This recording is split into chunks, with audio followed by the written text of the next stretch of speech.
Et puis, je ne résiste pas à l'envie de vous montrer le début de la conférence de presse tenue par le président français Nicolas Sarkozy à l'issue de ce sommet. Il sortait d'un entretien avec son collègue russe Vladimir Poutine et apparemment, il n'avait pas bu que de l'eau. Mesdames et messieurs, je vous demande de bien vouloir excuser mon retard, qui est dû à la longueur du dialogue que je viens d'avoir avec M. Poutine.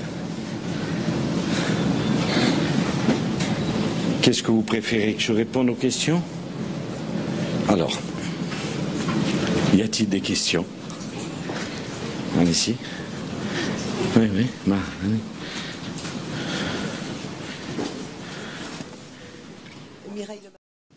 C'était franc, puisque nous avons évoqué tous les sujets, la Tchétchénie, la journaliste, les droits de l'homme, les droits des homosexuels. Nous l'avons fait calmement, sereinement, mais je l'ai fait sans aucune agressivité, mais nous avons échangé.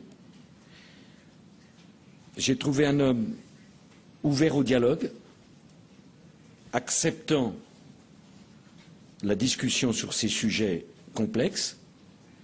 Moi-même, j'ai essayé de comprendre quelle était la problématique des Russes, qui ont depuis 20 ans, c'est incontestable, eu affronté bien des crises et bien des difficultés.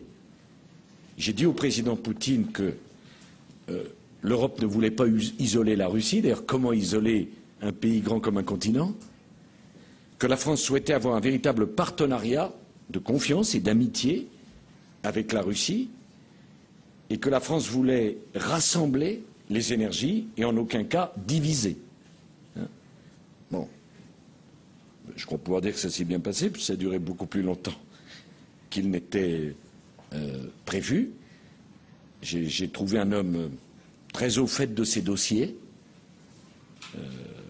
très calme, très intelligent, et c'était très intéressant d'évoquer tout ceci.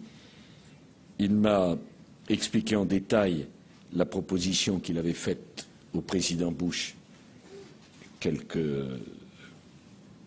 dizaines de minutes auparavant, s'agissant de l'affaire du radar et des missiles, et je lui ai proposé que des experts militaires français, des experts militaires russes se réunissent pour voir ce qu'il en était.